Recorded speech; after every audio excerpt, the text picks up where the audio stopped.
नमस्कार, मैं अभिषेक और आप देख रहे हैं एमसीएस लाइव न्यूज 24। आइए रुक करते हैं खबर की ओर। अवैध संबंध से नाराज पिता ने की युवक की हत्या। बेटी से मिलने आए युवक को डंडों से पीट पीट कर मारा, 100 गन्ने के खेत में छिपाया। बस्ती के थाना कप्तानगंज क्षेत्र में एक हत्या का मामला सामने आया है। पुलिस ने रमई पाठक उर्फ राम बहादुर पाठक 55 को गिरफ्तार किया है। आरोपी अहिरौलिया गांव का रहने वाला है। पुलिस को मुखबिर से सूचना मिली कि रमई पाठक पोखरा से घर लौट रहा है। इस पर पुलिस ने रैयल अहिरौलिया मार्ग पर गोविंद पाठक के स्कूल के पास से उसे पकड़ा। पूछताछ में उसने अपना जुर्म कबूल कर लिया। आरोपी ने बताया कि उसकी बेटी की शादी थाना दुबौलिया के भेलमापुर में हुई है। बेटी के ध्रुवचंद्र चौधरी से अवैध संबंध थे। ध्रुवचंद कौड़ी कोल बुजुर्ग का रहने वाला था।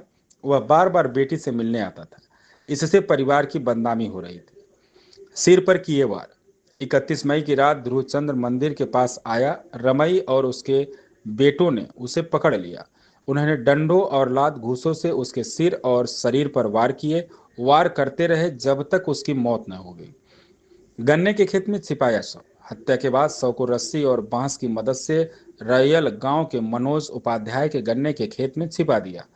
रमई ने हत्या में इस्तेमाल किए गए डंडा, रस्सी और बांस का टुकड़ा दुबई हरिजन के खेत के पास विद्युत पोल के नजदीक छिपा दिया था। पुलिस ने इन सभी चीजों को बरामद कर लिया है। थानाध्यक्ष सुनील कुमार गौड़ के नेतृत्व में एसओजी सर्विलांस सेल और थाने की टीम ने यह कार्रवाई की। मोतीचंद सैनी की रिपोर्ट। जनपद बस्ती के थाना कप्तानगंज अंतर्गत कल पुलिस को रात्रि में एक सूचना प्राप्त हुई कि एक व्यक्ति जो बगल के गांव का रहने वाला है, उसकी गन्ने की खेत में उसको डेड बॉडी मिली है।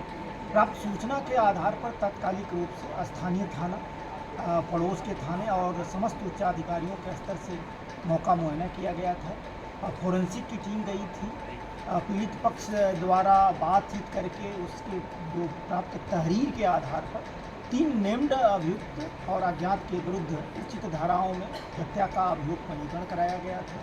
क्योंकि प्रकरण हत्या से संबंधित था, इसलिए पूरी तत्परता के साथ 24 घंटे के अंतर्गत ही इसमें पूर्ण विवेचना करके साक्ष्य संकलन की कार्रवाई कराई गई, वैधानिक साक्ष्य कलेक्ट किए गए और इसके आधार पर नामित अभियुक्त रमई पाठक उर्फ राम बहादुर पाठक की गिरफ्तारी की गई है। गिरफ्तारी के बाद उनसे जो बातचीत की गई, उनकी निशानदेही के आधार पर मृतक की हत्या करने के उपरांत जिस बांस पे रख करके वो और उसके पुत्र द्वारा ले जा करके वो साक्ष्य नष्ट करने का प्रयास किया गया था, उसकी बरामदगी की गई है। जिस डंडे से उसको मारा गया था और उसकी हत्या कारित की गई थी, उसकी बरामदगी की गई है। जिस रस्सी का यूज किया गया था, उसकी बरामदगी की गई है। और कुल मिलाकर के जो साक्ष्य संकलन की कार्रवाई हमने किया था, इसको विवेचना में सम्मिलित करके अग्रेतर वैधानिक कार्रवाई करा। कारण क्या रहा हत्या का? क्योंकि आसनाई की बातें तरह तरह की चर्चाओं में थी। जहाँ तक कारण का है, अभी कल चूँकि डेड बॉडी मिली है, पुलिस हर पहलुओं पर पूछताछ और वैधानिक साक्ष्य जुटाए जा रहे हैं। जो अभियुक्त द्वारा जो बात इनिशियल स्टेज पर बताई गई है, उसकी हम वैज्ञानिक साक्ष्यों के आधार पर समीक्षा करके परीक्षण करा रहे हैं। और मोटिव हमारा है कि जो भी साक्ष्य संकलन हो, उसको माननीय न्यायालय के समक्ष प्रस्तुत करके और इसमें कठोरतम सजा माननीय न्यायालय से कराई जाए।